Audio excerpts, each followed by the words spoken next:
Good morning. Today we talk about neoplasm of the larynx. This may be of two types, benign and malignant. In benign type may be epithelial tumor or connective tissue tumor. In epithelial tumor, most common is papilloma. There are two types of papilloma. First is single papilloma of the larynx. Second is multiple papilloma of the larynx. Single papilloma of the larynx. This is common type in adult but is rare in children. It may be sessile or pedunculated.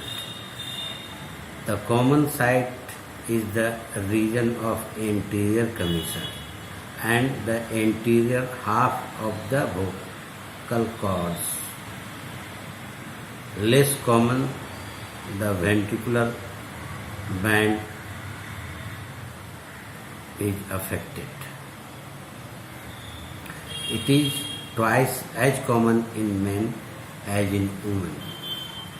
Hoarseness is present when glottis is involved. Pedunculated papilloma may be sucked down between the cords during inspiration and then blown up again to rest on the cords during phonation. Treatment: removal under endoscopic forceps when large laryngofissure approach may be necessary. Histological examination is necessary to confirm the clinical diagnosis, and the patient should be followed up for at least 5 years because of the danger of recurrence and malignant degeneration. Multiple papilloma of the larynx. These are usual type in the infant and young children but are rare in adults. They occur at any age from birth to 5 to 6 years. And although they are said to disappear at the puberty, but this is the exception rather than the rule. This is most common laryngeal tumors in children, but in the whole spectrum of the laryngeal disease they are rare. The cause is unknown, but it is probable that they are due to virus, not unlike that which causes warts elsewhere on the body. The vocal cords and ventricular bands are the usual sites, but spread may occur to the epiglottis, trachea and bronchi. Hoarseness is always present when cord is affected. Dyspnea may result from the obstruction by the papilloma, especially in infants. Treatment: many treatments have been advocated over the years. Administration of estrogen, cautery with podophylline, trichloroacetic acid and chromic acid, ultrasonic therapy, irradiation, vaccine therapy, local iodox uridine.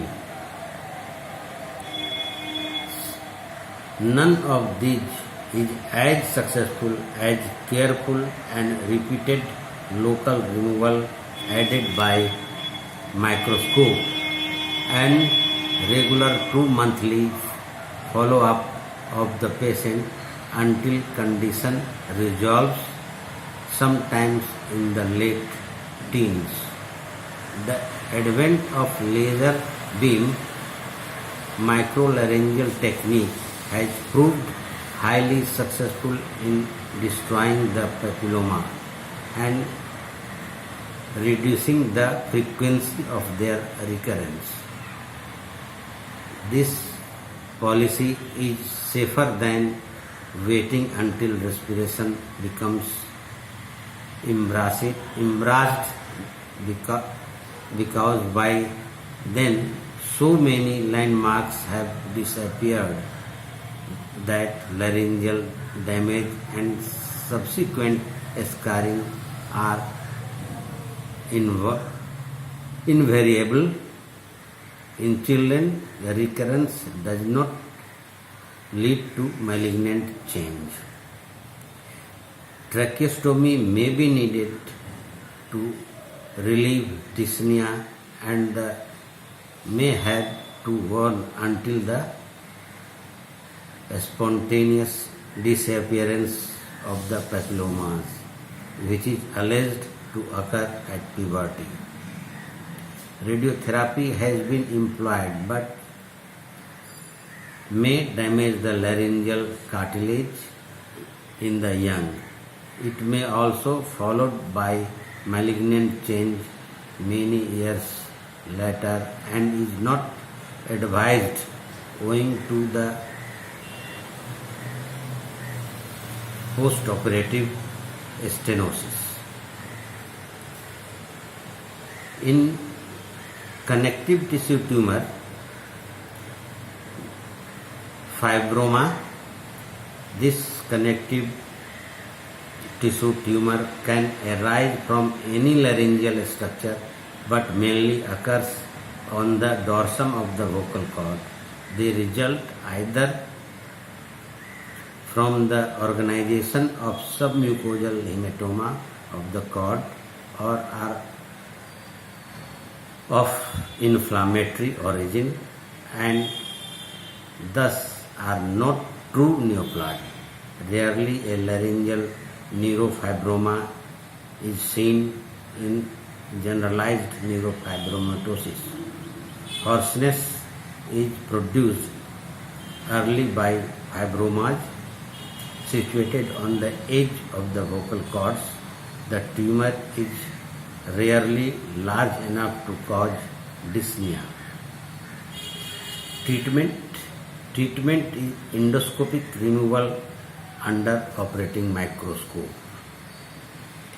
Chondroma. These generally arises from cricoid, but sometimes it is attached to the other cartilages. The laryngeal surface of the anterior part of the cricoid is the usual site.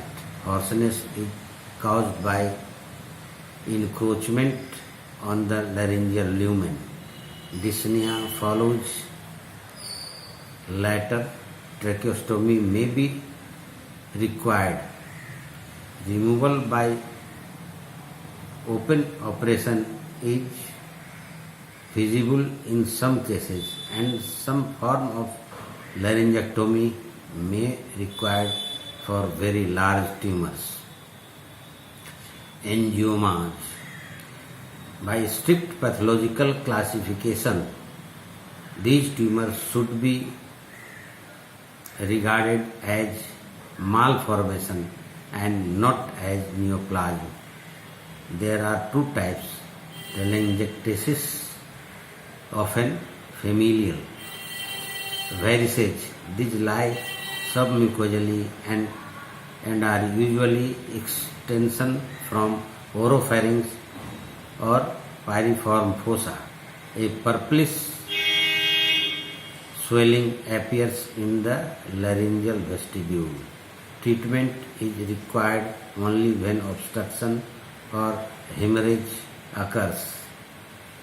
It is then similar to that of pharyngeal angiomas. Choice lies between diathermy coagulation, and injection of sclerosing fluids such as boiling water injection. Cancer of the larynx. For practical purposes, all malignant tumors of the larynx are squamous cell carcinoma. Adenocarcinoma, cylindroma, basal cell carcinoma, and connective tissue malignant tumors are extremely rare. The larynx is divided for purpose of tumor classification into three regions: supraglottis, glottis, and subglottis. The supraglottis includes the laryngeal surface of epiglottis, aryepiglottic folds, arytenoids, false chord, and ventricles. The lingual surface of epiglottis and vallecula are in oropharynx. The glottis is comprised of vocal cords, anterior and posterior commissures. The subglottis extends from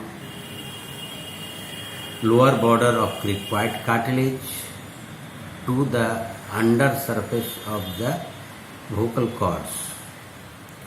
The lymphatic drainage of larynx is compartmentalized into above regions. The glottis has virtually no lymphatic drainage and so acts as a water set. The area above the vocal cords drain upwards via superior lymphatic pedicles to end in upper deep cervical group of lymph node.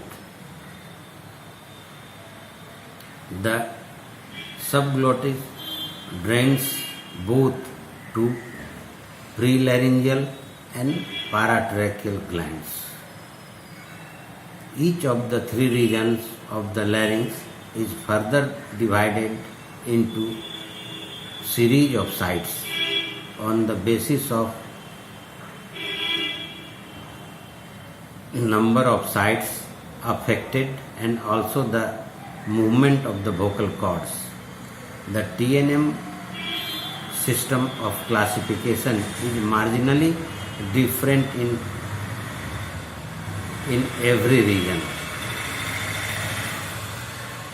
T, tumor, divided into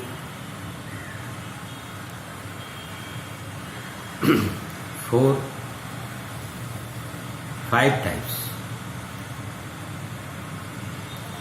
T1S, carcinoma in situ, means the cancer is very early. It is contained in the mucosa of the larynx. It is not spread into any surrounding tissue. T1A, carcinoma limited to one side. T1B, carcinoma in two sides but within the region. T2, carcinoma affecting two regions, as for example supraglottis and glottis, or subglottis and glottis, but with a mobile vocal cord. T3, the tumors is more bulky and has caused fixation of the vocal cord. T4, the tumor has grown into the body tissue outside the larynx.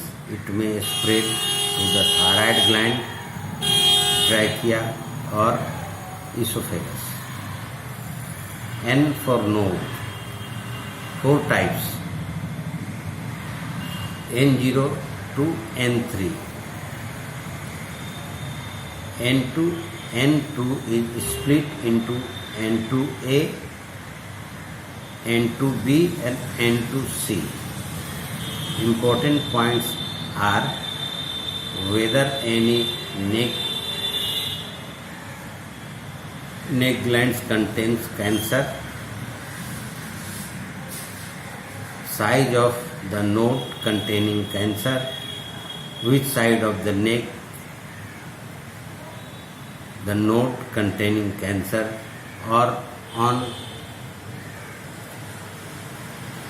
N0 lymph node not contain cancer cells. N1 one lymph node contains cancer cell on the same side of the neck as the cancer, and node is less than 3 cm across. N2A the lymph node contains cancer cell in the same side of neck of the cancer, and node is between 3 to 6 cm across. N2B more than one node contains cancer cells in the same side of the neck as the cancer, but none of the nodes are more than 6 cm across. N2C lymph nodes on contralateral side or both sides of the neck, but none of the nodes are more than 6 cm across. N3 at least one lymph node containing cancer cell is more than 6 cm across. M for metastasis describes whether the cancer cells are spread to the different parts of the body. Two stages, M0, M1. M0 there is no cancer spread. M1 means the cancer has spread to other parts of the body such as lungs. Supraglottic cancer. Pathology. These tumors are present in one of the three ways. First is large exophytic tumor on laryngeal surface of epiglottis. Second is relatively small discrete growth on the airy epiglottic fold. And third,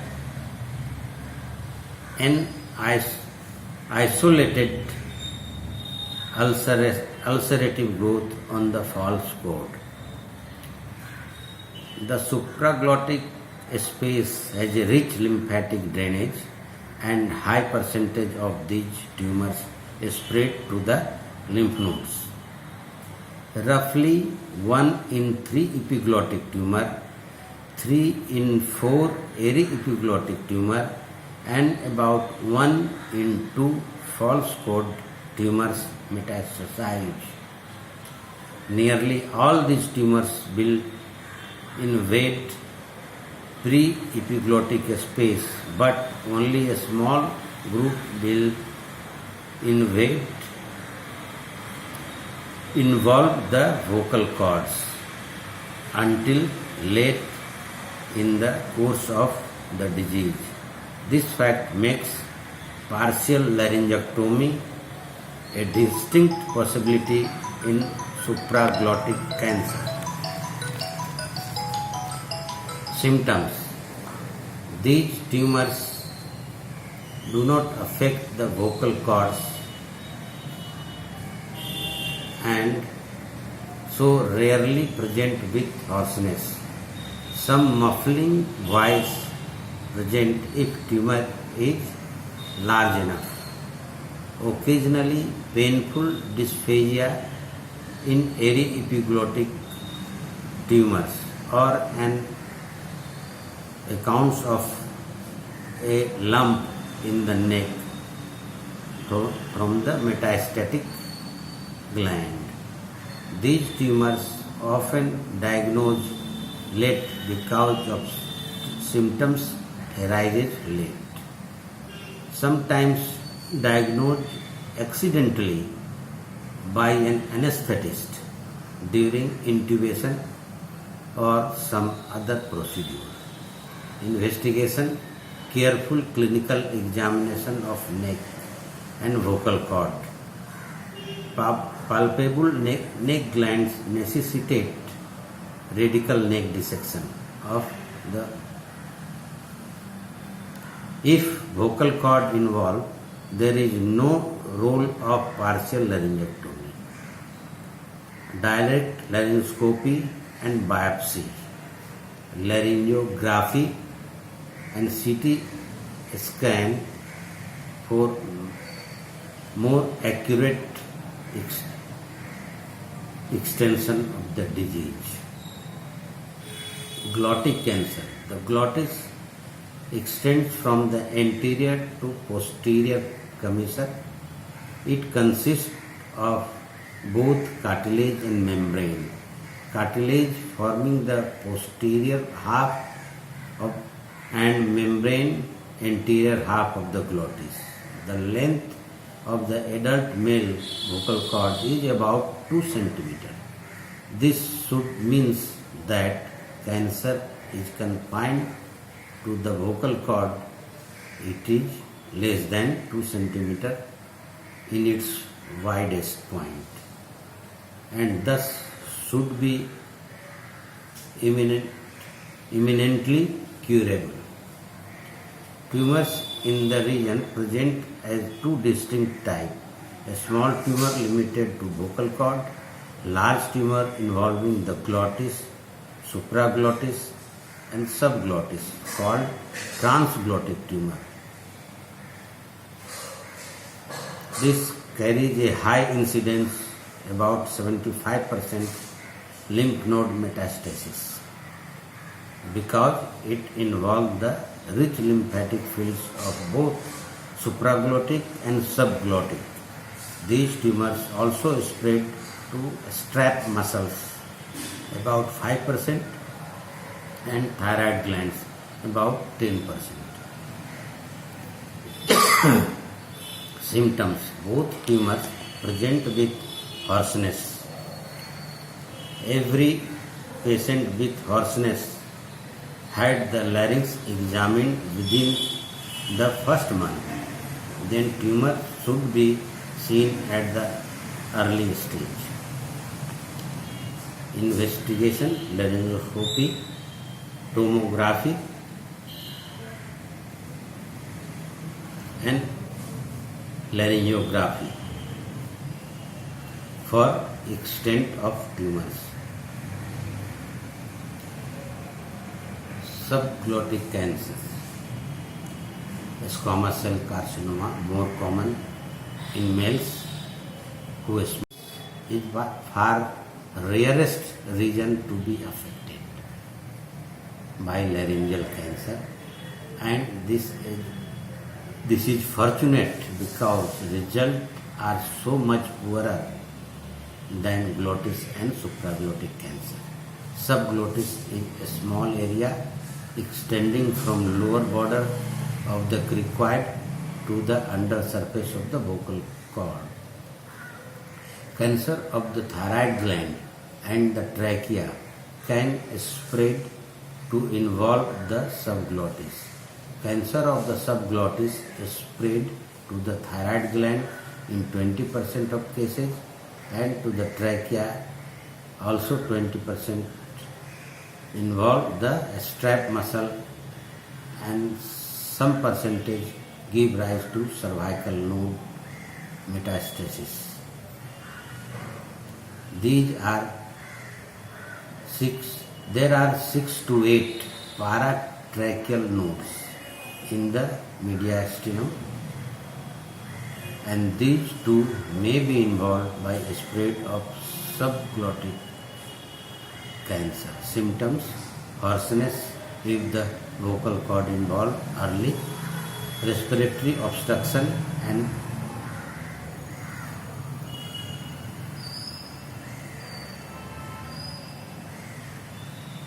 obstruction normally is often normal, but if the tumor is in lower subglottic, these respiratory obstructions occur. The latter may be present with surgical emergency. Investigation, examination of cervical node to ascertain the extent and spread of the tumor. Thyroid scanning, X-ray chest to a second chest primary tumor. Treatment of laryngeal cancer is by radiotherapy or by surgery or by chemotherapy. Radiotherapy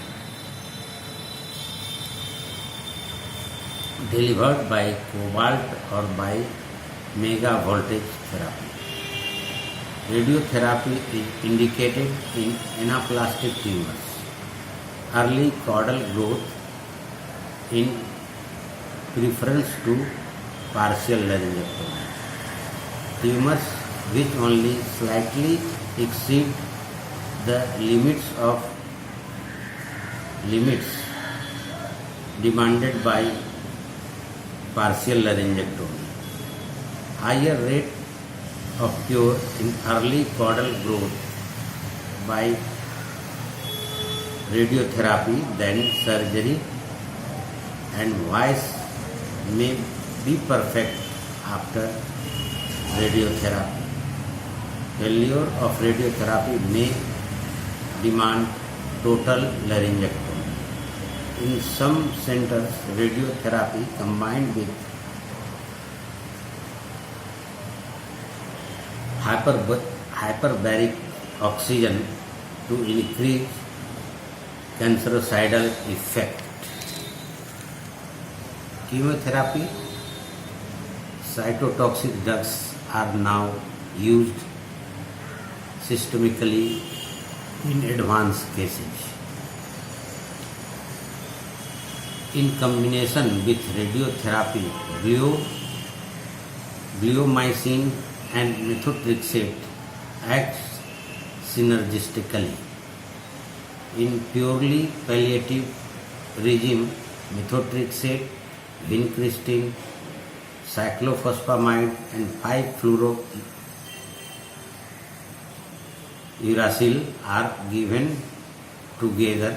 24 hours later, bleomycin is given, repeated in 3 weekly intervals, subject to satisfactory blood count, liver and renal function test. Surgery may be of different types. There may be total laryngectomy, partial laryngectomy, lateral. In partial laryngectomy, lateral partial laryngectomy, also known as laryngofissure. Second is frontolateral partial laryngectomy. Third is supraglottic partial laryngectomy. Management of cervical lymph node metastasis. Constant observation after radiotherapy. Prophylactic treatment, radiotherapy in advanced cases, which includes the cervical lymph node also. Treatment of post-operative and post-irradiation lymph node metastasis, that is block dissection. Thank you.